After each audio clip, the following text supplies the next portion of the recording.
अंत में even though we loved each other we decided कि नहीं भाई हमें अलग अलग होना बहुत ज़रूरी है, मैं इस तरह से तो नहीं रह सकता। कुछ दिन पहले एक पॉडकास्ट पर एक क्वेश्चन पूछा गया कि अगर आप अपने आप को कोई एडवाइस देते जब आप 18 साल के थे तो क्या एडवाइस देते। मैंने इसके बारे में बहुत सोचा और मैंने पाया कि 10 ऐसी गलतियां हैं जो मैंने की हैं और मैं चाहता हूं कि आप वो गलतियां ना करें, बेटर पर्सन बने। तो 10 things I wish I knew और I would have done differently when I was 18। पहली चीज़ है कि इन्वेस्टिंग इज लाइफ चेंजिंग। ये ज़रूरी है कि आप सेविंग्स करें, चाहे आपके पास थोड़ा सा ही कॉर्पस क्यों ना हो। सेविंग्स की एक हैबिट बनानी बहुत ज़रूरी होती है अर्ली लाइफ में, लेकिन ये भी ज़रूरी है वो सारा का सारा पैसा आप खुद इन्वेस्ट करने में ना लग जाए। मैंने अपना काफ़ी सारा टाइम वेस्ट किया है स्टॉक मार्केट को समझने में, यहाँ वहाँ से टिप्स फॉलो करने में। पैसा बनाइए, बढ़ाइए, लेकिन सारा समय पैसे को बढ़ाने में ही मत लगाइए। शो ऑफ ना करें। सुनने में बहुत सिंपल लगता है बट सबके साथ होता है ना। जब मैं कॉलेज में था तो किसी के पास कोई बहुत बढ़िया गैजेट था, किसी के कपड़े मुझे बहुत अच्छे लगते थे, तो अपने पास उतने पैसे ना होते हुए भी उन चीज़ों के बारे में सोचने में या खरीदने की ट्राई करने में बहुत सारा टाइम वेस्ट किया है और बहुत सारी मेंटल एनर्जी भी लगाई है। कोई फ़ायदा नहीं होता। एक टाइम ऐसा आता है जब आपके पास हर महंगा गैजेट, हर बढ़िया कपड़ा, सब कुछ आपको अवेलेबल हो जाता है और फिर आपको लगता है यार मैं क्यों ही इतना परेशान था इन छोटी छोटी चीज़ों के लिए, मुझे तो अपने काम पे, अपने लाइफ पे, अपने करियर पे ध्यान देना चाहिए था, और थोड़ा सा रिग्रेट रहता है। तो इन चीज़ों में अभी अपना टाइम मत वेस्ट कीजिए। जब समय आता है ना तो ये सब अपने आप मुहैया हो जाती है। सांस लेना बहुत ज़रूरी है, डीप ब्रेथ, मेडिटेशन। मैं ये नहीं कहता कि अभी से आप बाबा बन जाइए, रोज़ 1-1 घंटे मेडिटेशन कीजिए, लेकिन दिन में 2 मिनट 5 मिनट कहीं शांति से बैठ के थोड़े डीप ब्रेथ लीजिए, थोड़ी वॉकिंग कीजिए। अपने आप से कनेक्ट होना जितना जल्दी सीख जाएगा उतना आपको समझ में आएगा कि जो बाकी चीज़ें हैं, ये शो ऑफ और ये परेशानियाँ, लोगों की नेगेटिव एनर्जी, इन चीज़ों को आप अपने से अलग करके देख पाओगे कि आपकी शांति कहाँ है, आपका सुख कहाँ है। ये थोड़ा सा रिफ्लेक्शन, बिल्कुल 2 मिनट या 3 मिनट या 5 मिनट का रिफ्लेक्शन, आप देखोगे अगर आपने हैबिट जल्दी बना ली आपके लिए वो लाइफ चेंजिंग हो जाएगी। हर दिन थोड़ा सा वर्कआउट, चाहे आप 30 मिनट्स वॉक कर लो या एक स्पोर्ट खेलना सीख लो, बट लाइफस्टाइल को एक्टिव करना बहुत ज़रूरी है। मैं ये नहीं कहता कि हर दिन जिम जाओ, 6 पैक ऐप बनाओ, चाहो तो वो भी बनाओ, बहुत अच्छी बात है, लेकिन ये बहुत ज़रूरी है कि आपकी लाइफ सेडेंट्री ना रहे, क्योंकि हम सब नॉलेज वर्कर है ना, तो हम सब सारा टाइम बैठे रहते हैं। जैसे मैं प्रोग्रामिंग करता था तो प्रोग्रामिंग घंटों बैठ के करता रहता था, इससे मेरी लाइफस्टाइल काफ़ी सेडेंट्री हो गई थी, पेट बाहर निकल गया था, काफ़ी सारा एक्स्ट्रा वजन भी था। अभी भी ऐसा नहीं कि मैं द मोस्ट फिट पर्सन हूँ लाइफ में, बट पहले से बहुत बेटर हूँ। तो थोड़ा सा लाइफस्टाइल को एक्टिव रखना आपके लिए बहुत दूर तक जा सकता है, और तब ये ज़रूरी है जब आप इस एज में बस घुस ही रहे हैं। फिटनेस की बात हुई है तो हेल्दी खाना खाना बहुत ज़रूरी है। जब हम यंग होते हैं ना, 18 के होते हैं 25 तक, तो कुछ भी खाओ कुछ भी पचाओ। मेरी मम्मी कहती थी कि लोहा भी खा लोगे तो पचा लोगे, बट हमेशा नहीं रहता। 25, 26, 27 के बाद हमने अपने बॉडी के साथ बहुत ज्यादतियाँ कर चुकी होती है, और उसके बाद गलत खाने से स्किन से लेके एनर्जी लेवल तक सब कुछ खराब हो जाता है। आपकी मेंटल हेल्थ भी खराब होती है खराब खाने से। तो इसलिए बहुत ज़रूरी है कि इस बात का ध्यान 18 साल से ही रखना शुरू करें कि मैं अपने बॉडी में क्या डाल रहा हूँ। 25-26 के बाद उनका असर दिखने लगता है, 30 के बाद तो बहुत ज़्यादा दिखने लगता है।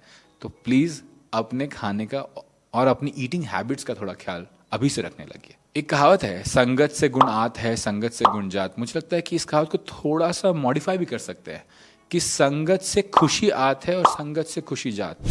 जब आप अच्छे लोगों के बीच में रहते हैं, ऐसे फ्रेंड्स बनाते हैं, ऐसी कंपनी बनाते हैं जो लोग खुश होते हैं, जो लोग एक्टिव होते हैं, जो लोग मोटिवेटेड होते हैं, जो लोग एम्बिशियस होते हैं, तो आप उनके साथ खुद ब खुद ज़्यादा खुश रहने लगते हैं। मैंने अपने साथ ये ज्यादती की। मेरी एक गर्लफ्रेंड थी, तो वो बहुत ही नाखुश रहती थी, और उसकी, ऐसे तो मैं बहुत ही पॉजिटिव पर्सन हूँ, लेकिन उसके नाखुश होने के कारण कुछ 6 महीने, 1 साल, 2 साल मुझे बहुत ज़्यादा मेंटल टेंशन रहता था। तो अगर आपके जीवन में भी कोई ऐसा है, ऐसी है, या आपके दोस्त ही ऐसे हैं जो आपकी खुशी को सक कर लेते हैं, जिनकी कहते हैं ना, जिनकी ऊर्जा पॉजिटिव नहीं है, तो उनको अपने आप से दूर करना बहुत ज़रूरी है। जितनी जल्दी कर सके उतना अच्छा। ये वाला पॉइंट तो बहुत ही ज़्यादा इंपॉर्टेंट है कि मल्टीटास्किंग मत करिए। मल्टीटास्किंग ने आपके दिमाग का कचरा कर दिया है। आपको लगता है कि इलॉन मस्क 5 कंपनी चला सकता है, तो मैं एक साथ 5 चीज़ें क्यों नहीं कर सकता। नहीं, आप 5 चीज़ें कर सकते हो, लेकिन एक साथ करने की ज़रूरत नहीं है। एक बार में एक चीज़ पर फोकस कीजिए। मैंने डीप वर्क के बारे में पहले भी वीडियो बनाया है।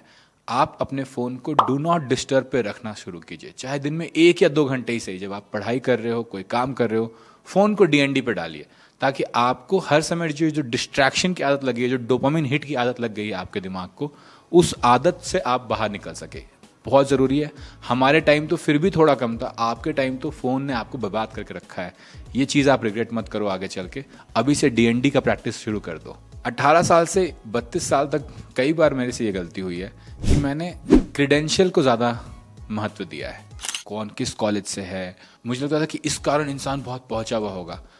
बहुत सालों में ये समझ में आया है, अभी बहुत रिसेंटली भी अपने हाथ चलाकर सीखा हूँ कि हमेशा क्रेडेंशियल महत्व नहीं रखता। किसने क्या किया है, क्या बनाया है, क्या सीखा है, क्या जानता है, उसकी फर्स्ट प्रिंसिपल थिंकिंग कैसी है किसी सब्जेक्ट के बारे में, किसी टॉपिक के बारे में, वो बहुत ज़्यादा इंपॉर्टेंट है वर्सेस कि उसने किस कॉलेज से ग्रेजुएशन किया है या किस कंपनी में काम किया है। तो इसलिए ये जान लेना कि भाई वो बंदा गूगल से है या माइक्रोसॉफ्ट से है या ट्विटर से है या फेसबुक से है, इसलिए वो बहुत अच्छा होगा या उसको लाइफ के सारे एक्सपीरियंसेस सही होंगी, ऐसी गलती मत कीजिएगा। आप देखिए कि किसने क्या बनाया है, कौन कैसे जीवन जी रहा है, किसकी कैसी सोच है, और उनके काम से उनको जज कीजिए, उनके नाम से नहीं। जब मैं 18 साल का था, 20 साल का था, 22 साल का था, तो एक गड़बड़ तो बहुत बड़ी थी। आभार नहीं था जीवन में, क्योंकि जीवन में अभाव था। अभाव होता है तो आपके अंदर आभार कम हो जाता है, चीज़ें बढ़ती हैं तो आभार बढ़ जाता है। बट मुझे लगता है कि हर किसी के जीवन में हर समय कोई ना कोई चीज़ का अभाव तो रहता ही है। पर्सपेक्टिव या नज़रिया चाहिए होता है देखने के लिए। आभार लाइए अपनी लाइफ में जो आपके पास है। अगर आप ये वीडियो देख पा रहे हैं, समझ पा रहे हैं, इस वीडियो पे कदम उठा पा रहे हैं, तो आपके पास बहुत कुछ है। उस चीज़ के लिए आभार व्यक्त कीजिए, और हर दिन जब आप एक अच्छा कदम उठाते हैं, लाइफ में कुछ बेटर होता है। छोटी छोटी, एकदम छोटी छोटी विन्स जो होती हैं आपकी। आज एक प्रोग्राम लिखा, बहुत बड़ी विन है। आज एक ब्लॉग लिखा, बहुत अच्छी विन है। आज किसी अच्छे इंसान से बात की, बहुत अच्छी विन है। आज लिंक्डइन पे एक पोस्ट डाला, बहुत अच्छी विन है। हर एक छोटी विन को सेलिब्रेट कीजिए। लाइफ में बड़ी विन्स बहुत बड़े बड़े अंतराल पे मिलती है। उतने टाइम तक वेट करने की जरूरत नहीं है सेलिब्रेट करने के लिए। छोटी विन्स को सेलिब्रेट कीजिएगा तो रोज नई विन्स लाइएगा और रोज आपको मजा आएगा। छोटी विन्स, स्मॉल विन्स, सेलिब्रेशन और ग्रेटफुल होना लाइफ के लिए बहुत ज़रूरी है।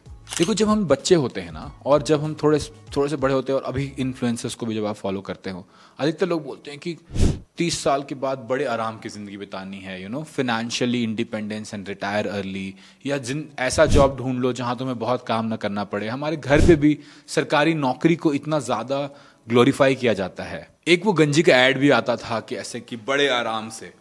नहीं, ये बड़े आराम से वाला एटीट्यूड बहुत ही बेकार एटीट्यूड है। और जब आप यंग होते हैं तो ये एटीट्यूड तो होना ही नहीं चाहिए जीवन में, इनफैक्ट कभी भी नहीं होना चाहिए।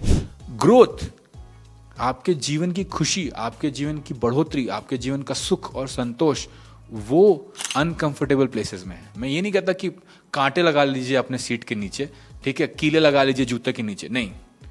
मेंटली हमेशा खुद को चैलेंज करते रहिए, इंटेलेक्चुअली हमेशा खुद को चैलेंज करते रहिए।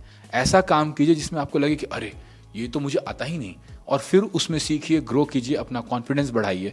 और जब वहाँ पे आप कंफर्टेबल हो जाइए तो कंफर्टेबल ज़्यादा दिन रहिए मत, उसमें डेप्थ बढ़ाकर फिर दूसरा चैलेंज उठाइए। चैलेंजेस के बाद चैलेंजेस जब आप सीख करने लगते हो ना, जब आप चुनौतियों को ललकार कर पुकारने लगते हो, तब आप जीतते हो और लाइफ टाइम जीतते जाते हो। देखो, थोड़ा ऑनेस्ट होते हैं।